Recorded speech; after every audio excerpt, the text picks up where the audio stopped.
क्योंकि मुझे ऐसा लगता है कि जिस भी जगह बच्चों के हाथ में अगर पेड़ होगा तो उस देश का भविष्य सही जगह पे है। और हमारे क्या करें, ये नहीं पेड़ लगा कर भूल जाएं और फिर अगली साल एक पेड़ लगाएं। ये धरती हमारी माँ है और इसका ध्यान हम तभी रख सकते हैं जब इस पे वृक्ष रहेंगे।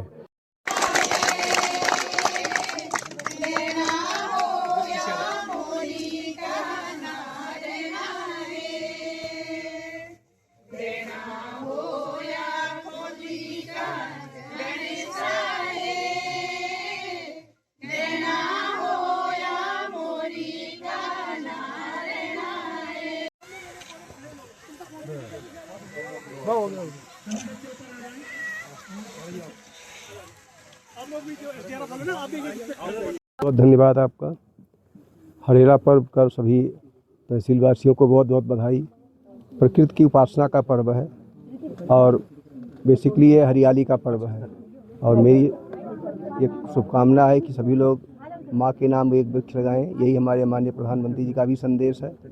और इस प्रकृति की रक्षा करें जो हमको हमेशा स्वच्छ हवा स्वच्छ पानी दे रही है। और सबसे मेरा यही सबको संदेश है कि एक एक पेड़ अपने माँ के नाम लगाएं और उसकी वर्ष भर सुरक्षा करें। ये नहीं पेड़ लगाकर भूल जाएं और फिर अगली साल एक पेड़ लगाएं। धन्यवाद। कि मेरा संदेश सीधे साफ है कि ये धरती हमारी माँ है और इसका ध्यान हम तभी रख सकते हैं जब इस पे वृक्ष रहेंगे। अगर वृक्ष होंगे तो हम भी रहेंगे और धरती भी रहेगी। तो ये धरती भी तभी तक है जब तक इस पे ये पेड़ पौधे हैं।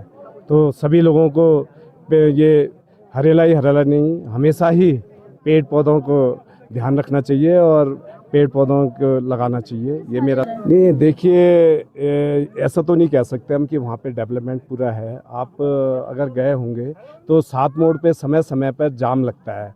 देखिए विकास के साथ कुछ चीज़ें होती हैं। अगर आपको विकास चाहिए तो अगर हमें रोड चाहिए, आप सपोज करो अगर इधर ये वहाँ तो जैसे है, अगर यहाँ से राड़ी की तरफ चले जाओ आप, तो अगर आप थोड़ा सा भी एक बकेट मारेंगे तो एक पेड़ तो आ ही जाएगा। और ऐसा भी नहीं हो सकता कि आप और हम यहाँ से उत्तरकाशी पैदल जाएं। तो कुछ चीज़ें देखिए विकास भी ज़रूरी है, पर हमें इन जंगलों को संजोकर उस विकास को आगे बढ़ाना चाहिए। ये मेरा सभी से अनुरोध रहेगा। इस साल जो हमारा यहाँ पे हरेला वन का कार्यक्रम रहा है, ये आरक्षित वन 6B में था। विगत 2 वर्षों में भी हमने यहाँ पेड़ लगाए थे। विगत 2 वर्षों में 900 पेड़ लगे थे। इस वर्ष यहाँ पे 500 पेड़ लगा रहे हैं। तो ये जो हमारा क्षेत्र था मेनली ये 3 वर्ष के लिए था। तो अगले साल हम नया हरेला वन देखेंगे और इंश्योर करेंगे कि ये जो हरेला वन हमने यहाँ 3 साल में पेड़ लगाए इनका प्रॉपर अनुरक्षण हो और यहाँ की जो पौध जितनी भी लगी हैं उसकी सुरक्षा का भी पूरा व्यवस्था की जाए। कोई टारगेट नहीं है क्योंकि ये जो हमारा क्षेत्र है लगभग यहाँ पे 5 हेक्टेयर क्षेत्र है। तो यहाँ पे लगभग 1500 पेड़ लग चुके हैं। इससे ज़्यादा पेड़ यहाँ पे लगने की अभी गुंजाइश नहीं है क्योंकि पहले से भी कुछ पेड़ यहाँ पे हैं। क्योंकि हर 2 पेड़ों के बीच में कम से कम 3 से 4 मीटर का गैप जरूरी है। पर इस क्षेत्र में इस हरेला वर्ष के बाद मेरे ख्याल से कोई जगह बचेगी नहीं। तो नेक्स्ट ईयर हम नया एक क्षेत्र लेंगे जहाँ पे 0.4 डेंसिटी से कम हो और वहाँ पे फिर पेड़ लगा के वहाँ की भी जो वन घनत्व है उसको बढ़ाने का प्रयास किया जाएगा। क्योंकि मुझे ऐसा लगता है कि जिस भी जगह बच्चों के हाथ में अगर पेड़ होगा तो उस देश का भविष्य सही जगह पे है। और हमारे जितने भी स्कूल के बच्चे हैं या स्थानीय जो भी यूथ वॉलंटियर हैं जैसे जस्ट ट्राई के, कि अगर ये लोग बढ़ चढ़ के अगर पर्यावरण संरक्षण में भाग लेंगे तभी हमारे वनों का और पर्यावरण का भविष्य सुरक्षित हाथों में रहेगा। जी धन्यवाद।